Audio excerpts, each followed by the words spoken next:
Tobias Wagner, que sensacional a sua presença aqui no Teatro da Música Sônia Cabral, aqui em Vitória. Veio de Linhares fazer essa entrevista, nossa terrinha amada, não é isso? É um prazer para mim estar aqui junto com você, poder compartilhar esse momento com você e com as pessoas também, né? Claro. Que vão assistir. E eu fico muito feliz. Muito obrigado pelo convite. Eu te falei que eu queria você desde a primeira temporada, né? Verdade. E aí pintou a segunda, eu falei, agora não tem jeito, eu vou ter que trazer o Elias, porque você é o seguinte, é um cara que tem uma trajetória, além de extensa, uma trajetória marcada por superação, marcada por uma conquista que eu acho gigante da sua parte, de ser uma pessoa benquista na nossa cidade. Estava aqui com o Dalceni do Trio Fubica também, falei para ele, né, cara? São pessoas, Elias, são pessoas assim que marcam o imaginário de gerações, né? E você fazer isso com uma cidade inteira, para além do alcance que vocês tiveram, lógico, né? Você, até mais que Fubica, é uma coisa muito regional nossa, né? Apesar de que muito difundida, mas você teve uma exposição nacional, né? Você teve parcerias fortes, como autor, né? Foi regravado por grandes nomes, o Amado Batista, por exemplo, que já nem um parceiro, mas um amigo, né? Virou um irmão já de carreira, de vida. Depois a gente vai falar, se aprofundar mais nessa parceria.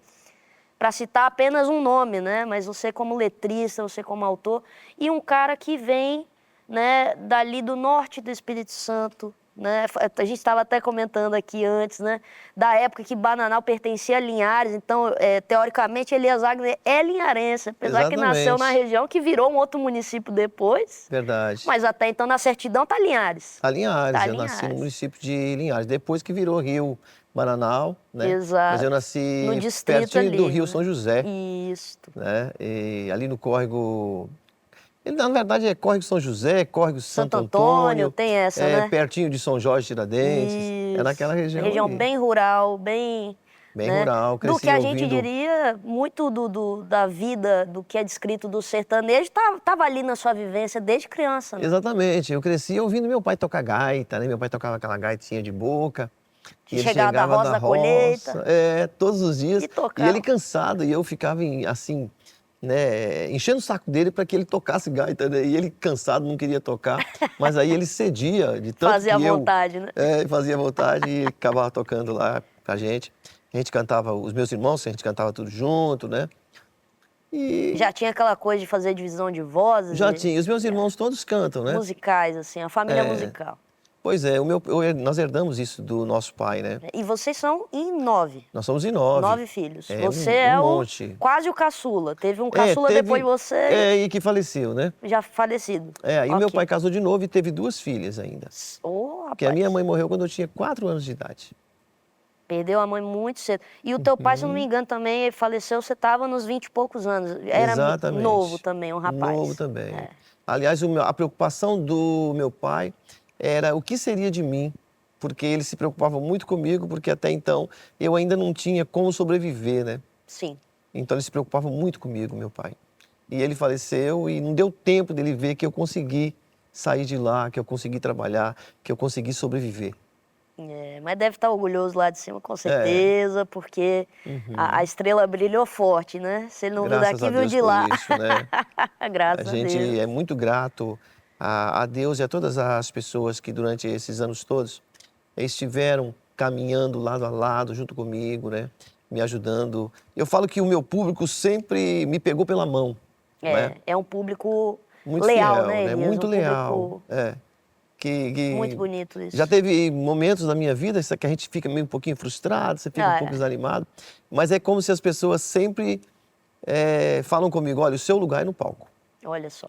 É uma coisa assim incrível, porque eu desanimo um pouquinho e de repente sou tomado por uma grande energia, né? Você nem tem tempo de sentir a agonia, né? Alguém já te arranca daquele lugar ali. Eu estou sempre nesse movimento e eu sou muito grato a Deus por isso, né? Porque eu acho que a música é a minha vida, né? Sim. Eu sou apaixonado por isso e tem me feito viver e ser feliz. Te dá propósito, né? Exatamente. Eu acho, para mim, eu sempre falo que a minha música me tirou do chão, né? Me fez me tornar gente, me fez ser visto, né? As pessoas me viram por causa da minha música, né? Sim. Então eu tenho uma gratidão muito grande por isso. Com certeza. Você citando seu pai, né? Eu vejo que você é um cara muito, muito de família, assim, né? Você Sim. tem 2 filhos também, Tenho né? 2 filhos, que é o Elias Filho, que é o Elias Wagner Filho, que nasceu no dia do meu aniversário. Olha só. E ele Presente virou mesmo. o Zé Elias, é o Zé presente, né? Elias, Virou o Zé Elias, que seguiu seus passos na música, é um exatamente. cara, Pois é, né? está sendo aí muito reconhecido pelo Estado do Espírito Acabou de Santo. gravar um baita trabalho, um DVD gigante, com um público Exatamente. gigante em Linhares. Estou muito feliz também, que é meu conterrâneo, eu torço, né? Eu torço Pô, que bom, automaticamente pro cara. que Mas o legal. Zé ali, até pela correria, pela trajetória, que Pela eu história, acompanho de né? tempos em tempos É, já. pela luta fazendo barzinhos e Isso.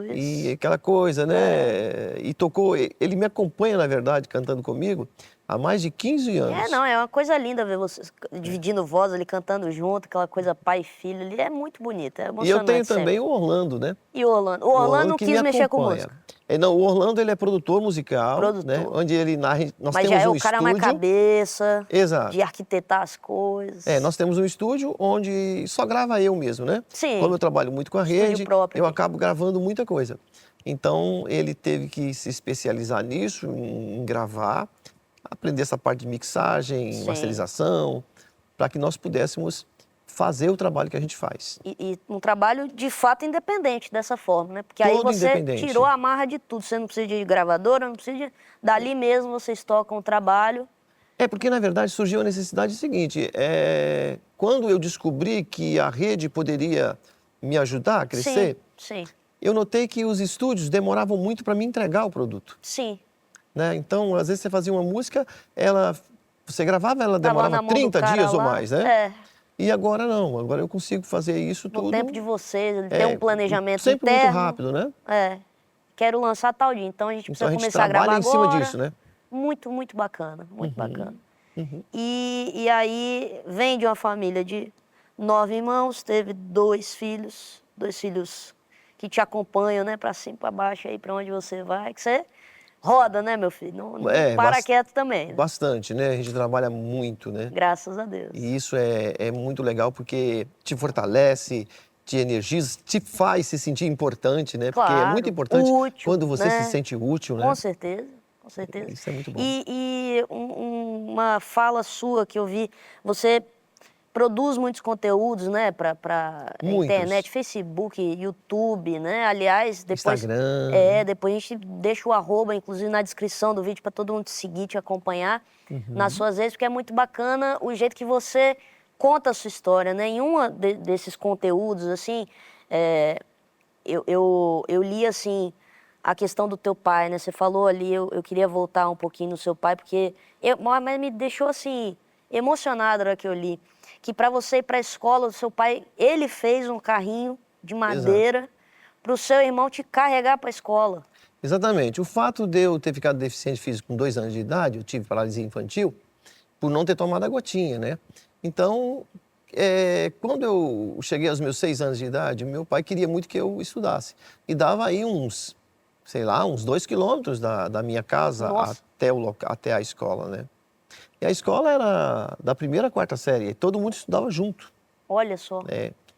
E o meu pai, ele não sabia como fazer para me levar para a escola, não tinha cadeira de rodas, não Mas tinha ele nada. sabia que você tinha que ir. Ele sabia que eu tinha que ir. Não tinha boi, você ia para a escola, não Exato. ia furar a escola, não. E ele fez um caixote quadrado, botou 2 rodas de madeira, fez um eixo de madeira também, Olha colocou só. ali, e o meu irmão me Quase levava com para um a carrinho de escola. rolimã ali, né? Mas com Mas só que era tudo de madeira, era muito tudo... pesado, né? Nossa Senhora. E o meu irmão me levava para a Maciço. escola, e ele não aguentava subir os morros, né? Nossa. Tinha 2 morros para subir. Aliás, uma área rural que tem estrada de chão, né? Estrada de Importante chão. dizer, né? E como eu tenho mobilidade, como eu fiquei deficiente através da poliomielite, Aham. então eu não perdi o equilíbrio, né? Aham. Eu consigo descer da cadeira, andar de Claro. joelhos. E o meu irmão não aguentava subir os morros, então eu descia do carrinho e eu me arrastava morro acima, né? De joelhos, e o meu irmão levava o carrinho lá em cima, eu subia no carrinho e a gente despinguelava de morro abaixo. Sem freio nem nada. Sem freio, sem nada. Dessa forma eu chegava na escola. É uma coisa interessante que até hoje me toca muito, e eu não consigo entender por quê. Eu lembro que meu pai, ele fez um embornal, não sei se você sabe o que é embornal. Embornal era um pano chamado carne seca, que era tipo uma bolsa, né? Costurava aqui, assim, e botava uma alça, assim. Era um trem de pano, um pedaço de pano.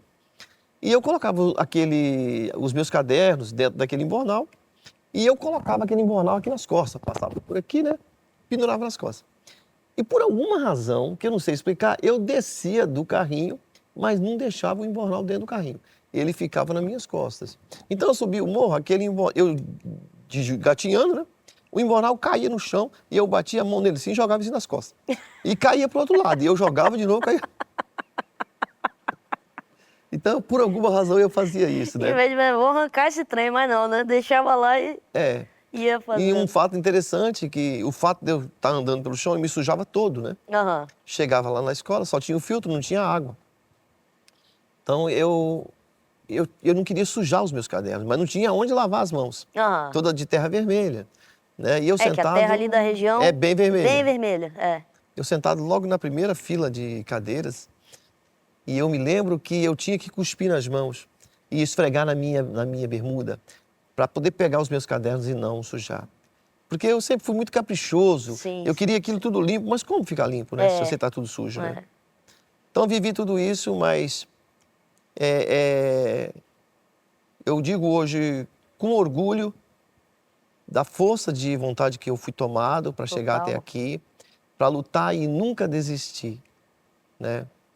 Eu me lembro que na escola eu era o garoto dos A, na época era A, B, C e D. E eu ficava hoje eu me pergunto por quê que eu só tirava A, né? Era a nota máxima. Eu me lembro que eu tirei 2 vezes, tirei B. E eu chorei, mas eu chorei muito por ter tirado B. Eu me relaciono, eu também sou E depois, com o tempo, eu pensei o seguinte, que toda vez que eu tirava A, a professora me elogiava. E eu percebia que isso fazia com que os meus coleguinhas não fizessem bullying comigo, porque eu era muito bom de escola. Então a professora sempre falava, olha, vocês têm que ser como é o Elias. O Elias. Então dessa forma eu conseguia vencer. Então desde lá que, quando eu me entendi por gente, eu entendi que eu sempre lutei para me incluir, para me colocar e fazer com que eu não fosse atacado, espaço, né? Garantir o meu independente, eu não vou pedir por esse espaço, eu vou conquistar esse espaço, né? Que é o que eu acho, assim, nós temos essa pauta de acessibilidade aqui, esse programa, ele é o primeiro talk show do Espírito Santo, e talk show porque ele é o formato áudio, que vai para o Spotify, mas vai vídeo, igual aqueles programas de TV americano mesmo, vai para o YouTube. 100% acessível para a comunidade surda. Então, nós temos a legendagem descritiva, né, para o deficiente auditivo, a pessoa que tem deficiência auditiva, e para os surdos letrados, né, que falam português, também são bilíngues. Por isso que é uma produção bilíngue, né, Libras e português, porque temos a intérprete também, a Karina Zonzini. Então, a acessibilidade é uma pauta aqui que a gente defende, assim, ferrenhamente. É uma coisa que me move. E eu gostaria, né, tendo assim acompanhado a sua trajetória, você tem uma música, né, que chama Eu Não Tomei a Gotinha.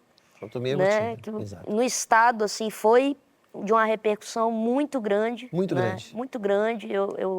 Na época era cópia, né? De mais de 100 mil cópias vendidas. Exatamente. Não é pra galera que é da geração atual, era assim que a gente fazia música antigamente. Pois vendia no CD, cópias. né? Era no CD, né?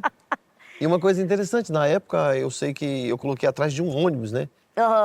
Escrito assim, mais de 100 mil cópias vendidas, e coloquei o CD lá, a capa do CD.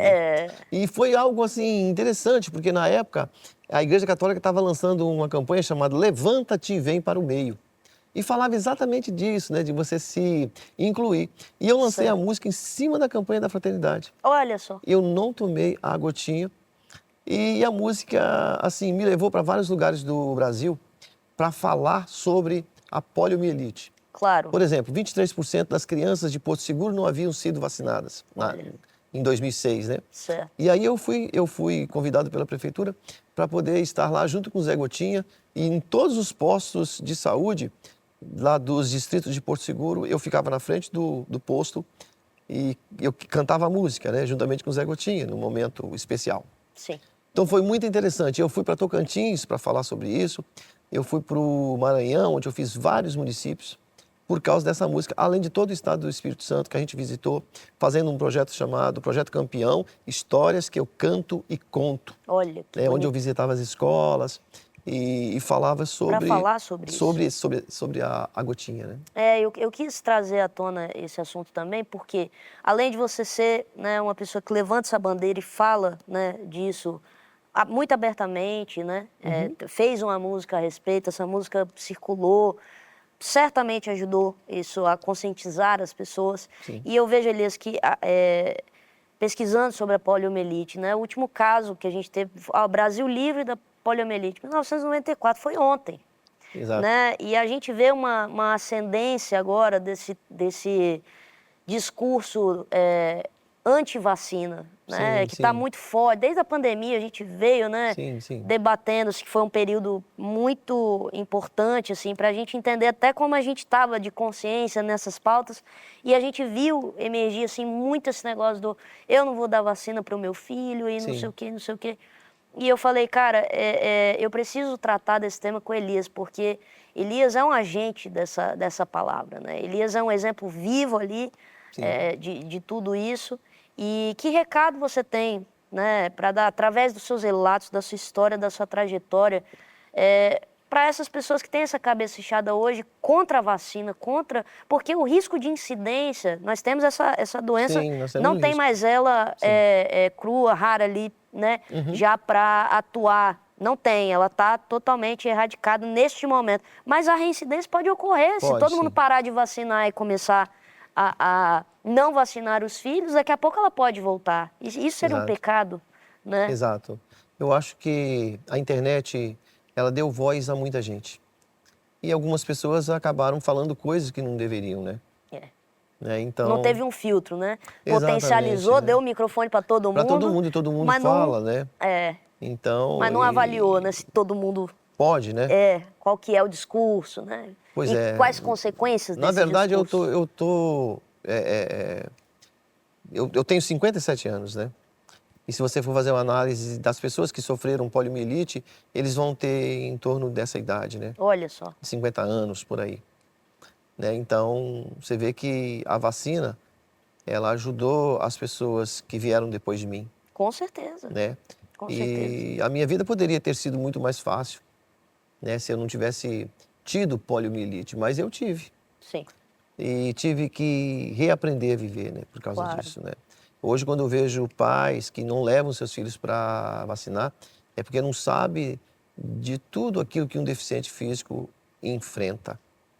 Né? Você imagina que eu estou vivendo nessa época, mas imagina as pessoas lá de trás Sim. que enfrentou, por exemplo, cidades, né, não, Com difícil não acesso. acessível, né?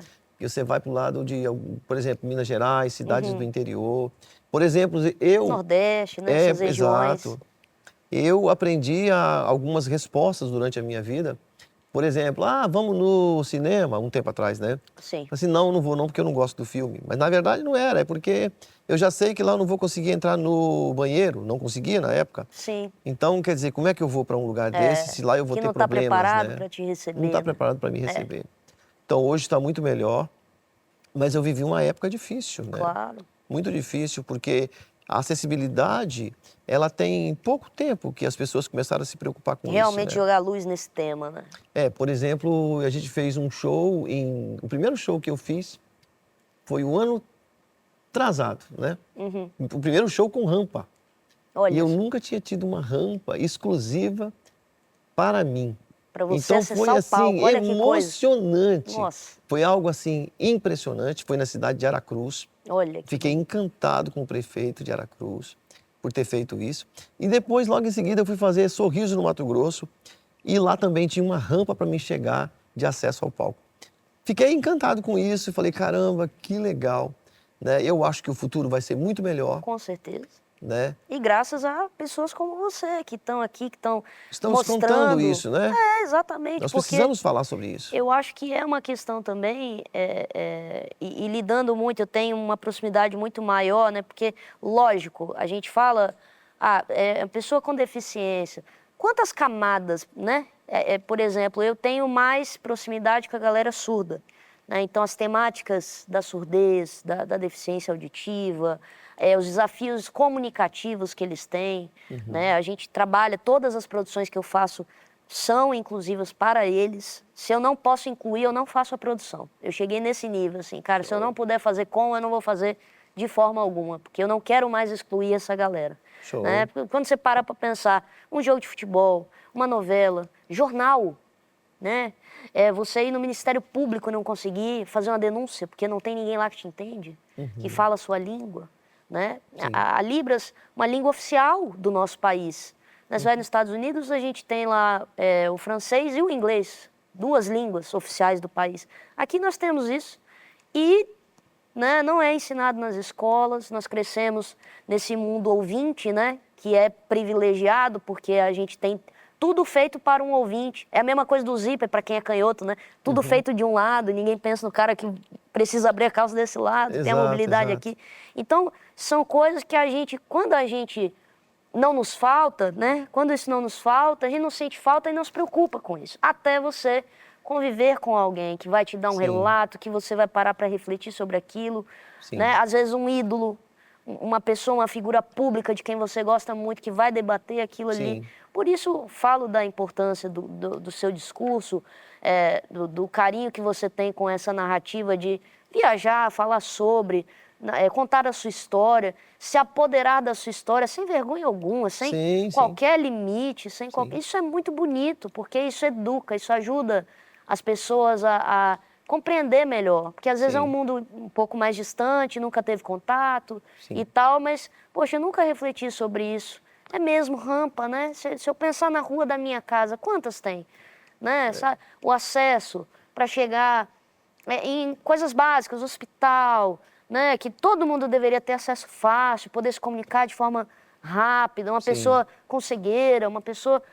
Né? Enfim, são muitos grupos, né? Então a gente fala aqui de uma pessoa com baixa mobilidade ou sem mobilidade, fala da pessoa surda, fala da pessoa cega, mas existem mundos e mundos e mundos, Verdade, né? E a gente precisa se atentar e falar sobre essas pautas. Exatamente. Né? Porque não é porque não é a minha vivência que eu não posso me importar com ela e garantir a dignidade do meu irmão, do meu colega, do meu vizinho, do meu conterrâneo, porque é isso, né? Isso é cidadania, isso é também empatia. Com certeza. Que na Libras eu acho lindo, o sinal de empatia eu tiro de você e pego para mim. Olha que legal. É um sinal muito bonito, né? Eu amo esse sinal, acho lindo. Demais. Então, a gente aprende muito. Então, eu não sou surda, mas eu me engajei com essa galera de um jeito e sou apaixonada por eles, pela língua deles.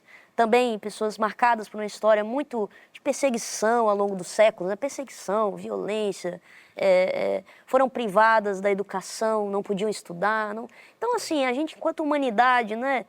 Aí chegamos em 2026, né? Reflito ainda sobre, por exemplo, seus pais, 2 pessoas morando numa região pequenininha ali, né? Pessoas simples, humildes.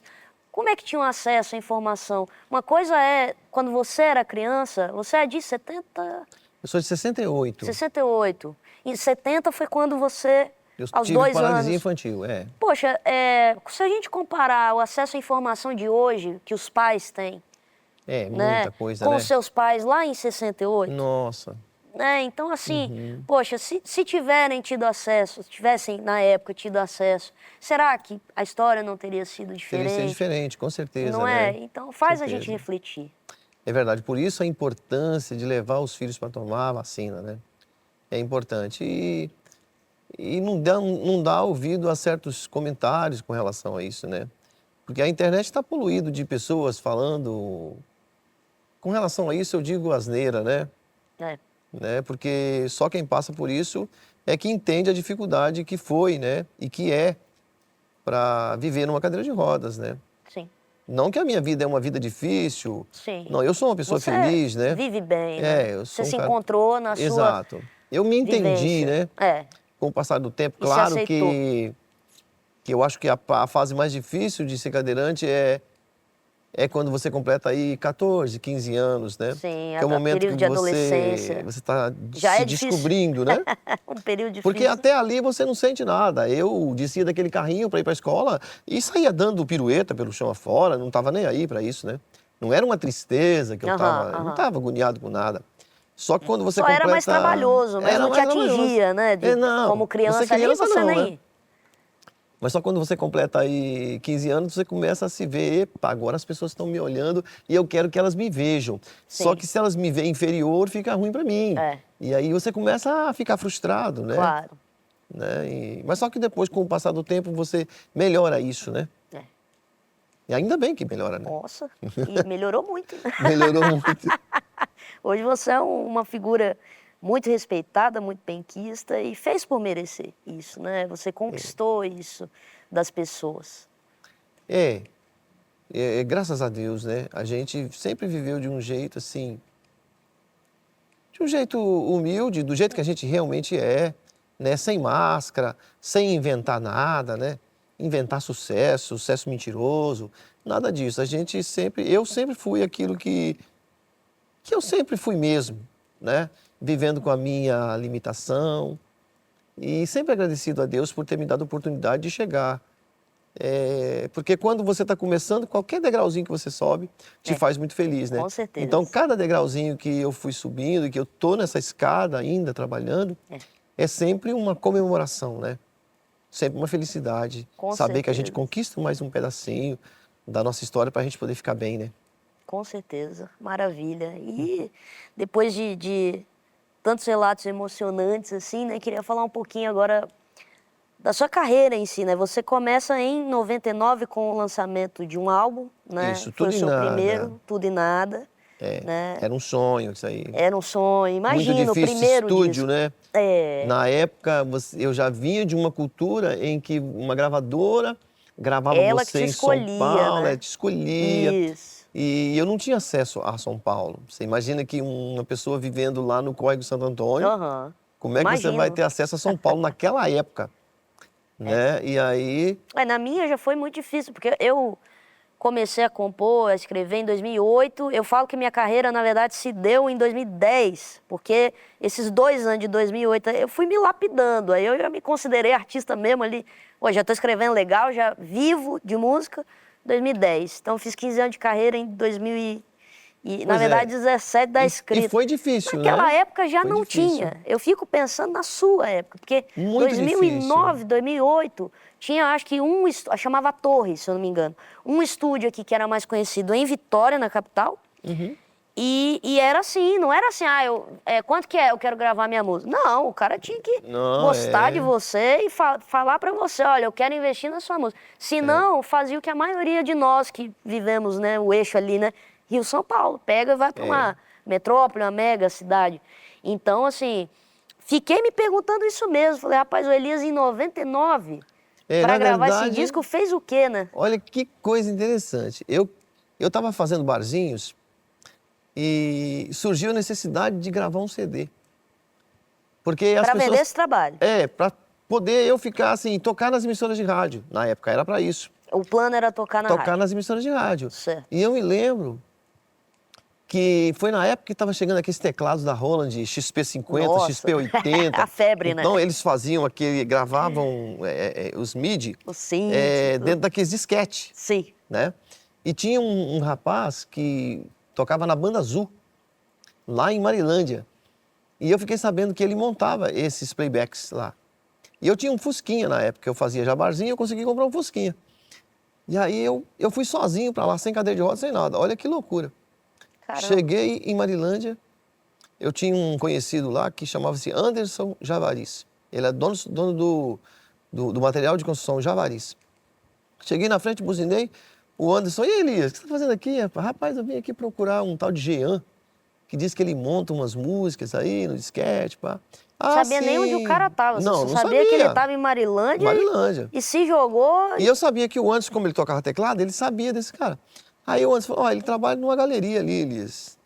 A 150 metros que você vira, você vai topar um prédio, você vai entrar debaixo ali, vai entrar no prédio, ele trabalha numa daquelas galerias. Falei, caramba, agora lascou, eu tô sozinho, sem cadeira. Não falei nada. Cheguei, parei na frente do prédio, olhei para uma mulher assim e falei, onde o Jean trabalha aqui, rapaz da Banda Azul? Falou, lá no último cômodo lá, ó. É lá naquele lugar. Falei, caraca, e agora? Como é que eu vou lá? Fiquei ali pensando, falei, não, mas eu vim aqui para ir lá. Não vou voltar de mão Desci da abanando. cadeira, isso em 1999. Nossa. Desci do Fusquinha na calçada, saí de joelhos, me arrastando pelo chão. Andei todo o prédio, lá no galeria final, todinha. todinha. E Atravessou a as galeria. lojinhas, todo mundo olhando para mim. E eu no chão ali, me arrastando pelo chão. Fui lá, bati na porta. Aí o Jean, ô Jean, então eu vim aqui porque eu queria que você fizesse isso e isso para mim. Aí ele olhou para mim meio assim, pensando se eu tinha dinheiro para pagar aquilo ou não, né? Aí eu percebi aquilo e já peguei o dinheiro, já paguei. Logo, para poder... Adiantado logo. Pagar Mostrar logo que você estava sério, para né? poder, né, ele se interessar. Mas aí ele ficou meio em dúvida assim, aí eu me lembro que a mãe do contrabaixista falou assim com ele. Ô Jean, faz a música dele, coitado. Nunca mais esqueci isso. E aí ele Te ficou, marcou, né? naquela época, não fazia uma música igual a gente faz hoje. Não. Você pega uma música e faz Isso. uma música rápido. Não. Ele ficou 8 meses para fazer Olha. os playbacks de Tudo 12 bem, porque, músicas. veja, era um difícil. disquete, você gravava... Tinha que o fazer negócio. peça por peça no É, disquete. cara. E você vê, e aqui, lá em O 99... pessoal hoje não sabe levamos o aquele teclado avanço depois que é. para o estúdio do Alvimar Galo, que foi o cantor do Dallas Company, Sim. naquela época, e depois foi ele que fez entrou no Anjo de Resgate. Dos Anjos Aquelas do Resgate. músicas, aquelas músicas de sucesso, tudo dele, né? Belíssimas, né? E aí foi ele que me gravou o primeiro CD. E gravado tudo assim, sem esse negócio de afinador, sem nada. Foi tudo gravado ali. Ele me parava de pedaço em pedaço para poder gravar. E eu totalmente cru, nunca tinha gravado um disco. Eu nunca tinha visto um microfone daqueles, né? Aham. De gravação. Profissional, né? Profissional, microfone. O estúdio. cara, ele era um sucesso na época já, Olha, né? E ele me gravou o meu primeiro CD, em 1999. E aí vem a luta, que quando eu gravei E aí o título CD, do disco faz era tudo a ver, né? nada, né? Com a história. É tudo Exatamente. nada, tipo assim, né? Eu Mas, fiquei na imaginando, verdade, enquanto você descrevia a cena, né? Você indo atrás do cara na galeria, sem Pois nem é. saber se encontrar o cara. Pois é. Tudo e nada. Tudo né? e nada. É o nome do disco, é literalmente E aí tudo você nada. grava um disco, um CD, e você pensa, pronto, agora eu gravei um CD, tô tudo certo, já vou fazer sucesso. E aí você descobre que você Já não tô vai pronto, fazer. tô Não pronto. é tão simples Não. assim. Porque as emissoras de rádio na época era outro problema sério para tocar. Conseguia entrar numa rádio, né? Não tocava as músicas. Esse era o gol da época, né? Quem emplacasse esse gol, tava no jogo. Muito difícil, né? Mas aí eu consegui em algumas emissoras de rádio tocar. E aí foi a sorte depois, na verdade, eu dei sorte, foi no meu segundo CD. Porque o primeiro CD, eu só consegui vender 1.500 cópias. Aí o segundo, que é de 2001. Que aí eu lancei Restam 6 Unidades, É Assim Que Eu Amo, Sou Igualzinho a Você, que depois foi regravada pelo Amado. Que virou 2004. um hino, né? Essas músicas viraram um hino. Mas assim, Essa Eu Sou Igualzinho a segundo. Você é fantástica, né, cara? Sou Igualzinho a Você. Eu gravei essa música em 2001 para 2002 ali, e lançou nesse disco, que foi o disco É Assim Que Eu Amo, Isso. que também foi regravada pelo Amado depois em 2006. Né? Aliás, ele gravou na época, eu não sabia que a música era minha, ele botou DR, Direitos Reservados, porque ele queria muito gravar a música, mas não sabia de quem era, porque alguém tinha entregado uma fita para ele com a música. E os escritórios antigamente não atuavam como hoje também, né? Escritórios de direitos autorais e tal. Então você tinha que acusar que tinha um direito ali reservado, mas não sabia de quem. Não sabia de quem era, né? E como que ele chegou em você? Pois é, aí ele veio fazer uma entrevista que... Na verdade, eu estava em casa, né? Um amigo meu de São Paulo me ligou, Cici. Falou, Elias, o Amado gravou a sua música. E eu não sabia. Você falou, mentira. Falei, o quê? Gravou, cara, gravou sua doido. música. Ele gravou a música É Assim Que Eu Amo, ele falou, mas só que ele botou Força do Amor, o nome da música. E outra Ainda coisa... trocou o nome? Trocou o nome. Ousado. Porque não tinha nome, né? Da música. Ele não Ele sabia o ouvia nome. e falava, vou dar um título aqui, vou botar DR. Botou Força do Amor. Aí, beleza, e botou DR. Mas eu fiquei muito feliz porque eu cresci ouvindo o Amado, né? Sim. Eu ouvi muito o Amado. Foi um herói geracional, Demais, aliás, assim. Né? E aí... Eu não sou do consumo do sertanejo, mas eu sei cantar. Se você me botar pra cantar... Porque a música do cara chegou em... não, é uma em coisa níveis assim que incrível, meu né? tio ouvia em casa e tal. Em algum É lugar aquele conhecimento todo que mundo já você ouviu. não se esforçou pra ter, mas tem. Sabe? Aquele... Bota aqui pra cantar a música do Pare de Amado, Tomar né? a Pílula. Tudo isso Você aí, né? conhece, né? Sei, Invariavelmente. Pois é, aí ele veio fazer uma entrevista, passou uns 15 dias que o rapaz me falou isso, ele veio fazer uma entrevista em Vitória, aqui. E aí ele falou, é agora. estava no trânsito, ouvindo a rádio que ele ia dar entrevista. E a rádio estava em cadeia com as outras emissoras de rádio, que eram 23 emissoras de rádio ligadas ao mesmo tempo para fazer entrevista. E de repente começou a falar, o locutor falou, vamos tocar agora a música Força do Amor, que na verdade é Assim Que Eu Amo, o nome da música, e é do nosso conterrâneo Elias Wagner, o amado. Ele descobriu pelo rádio. Achei o cara. Ah, cara. Foi assim. E aí Que eles sensacional essa me ligaram história. na hora no ar, o Amado falou comigo. Aí um dia eu estava lá no Barra Aviso, em Linhares, vendendo meu CD de porta em porta, o carro com o som ligado, e as meninas em volta vendendo meus CDs. E de repente o telefone toca, era o Amado Batista. Uau. E eu não queria baixar o volume, eu nunca imaginei que o Amado ia me ligar. Não. Estava esperando, né? Se bestar, achou que era trote, né? Acho que era 62, né? Amado Batista. Aí baixa, alô? E o som ligado alto, que eu queria vender, né? Ué. Eu tô doido pra vender. Com certeza. Aí, alô? Ô Elias, é o Amado. E eu, alô, quem é? É o Amado Batista. Aí eu baixei o volume. Eu, rapaz, é o Amado, bicho. Baixei o volume. Quem tá falando? Amado Batista. Amado Batista? É o Amado. Eu gravei sua música, né, Elias? E nem te pedi autorização, nem nada, né, rapaz? Falei, ô Amado, grava minhas músicas tudo. Rapaz. Falei assim com ele. Paga de direito autoral, dia de pinga pra você. Eu não sei se foi isso. Pega tudo. E ele ficou encantado com isso. A gente ficou amigo, depois ele me convidou para participar do DVD dele. DVD de 40 anos. 40 anos. Eu fui o único convidado. Caraca. E o mais interessante, que E além dele belíssima pegar sua a minha participação. música, Sou Igualzinho a Você, eu nunca imaginei que ela ia ser a música de trabalho de 2016. Né? E aí ele trabalhou a música, então a gente teve a oportunidade de ir em todos os programas de TV abertos. E ali foi quando foi a febre, né? A gente via você do nada. Elias Wagner na Fátima Bernardes. Elias Wagner no... E aí, assim, a cidade toda orgulhosa. Isso foi bonito demais, assim. Eu, na época, não estava morando aqui. Já estava fazendo carreira em São Paulo, mas voltava, né, todo fim de ano e tal. E você perguntava, né, o que tá rolando e tal. Aí eu lembro que eu cheguei em 2016, foi também o ano que eu participei daquele programa da Globo, Superstar, né? Uhum. Aí eu lembro da tia minha, que é muito sua fã, ela falou assim, rapaz, e você não sabe não quem também deu de sair pela Globo da vida aí e tal? Elias Wagner Mental, na boca do povo, ele já, e ela defende, né? Mas ele já era uma estrela.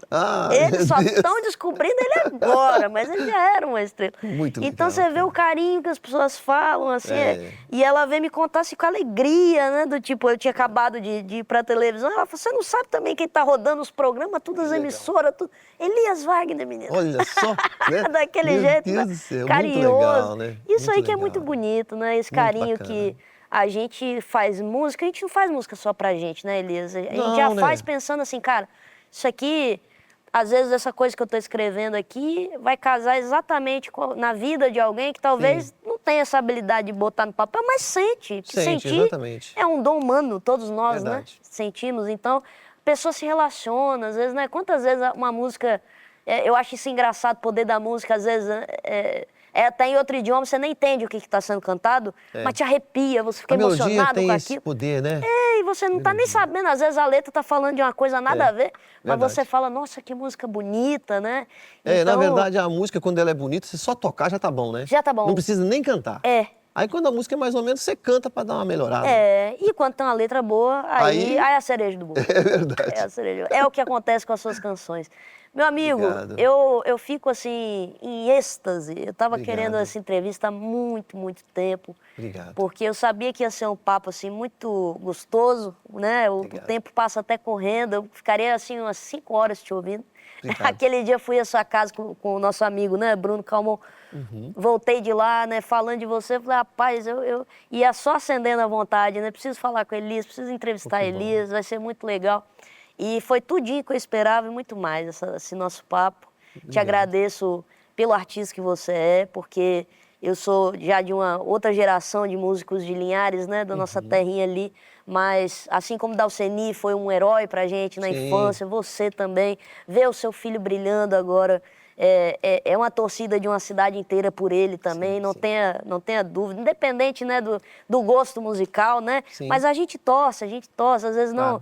Tem um artista ali que você não escuta tanto e tal, não sei, mas o cara é da sua cidade, você vai, rapaz, eu quero ver o cara brilhando, vambora. Claro, E é assim, é igual o Golden Globes, né? Teve gente que não gostou lá do Agente Secreto, Mas torceu, a gente quer o Oscar, a gente quer... É, claro. Um monte de gente falando, rapaz, eu fui no cinema, não entendi nada desse filme, mas eu quero que ganhe. Claro.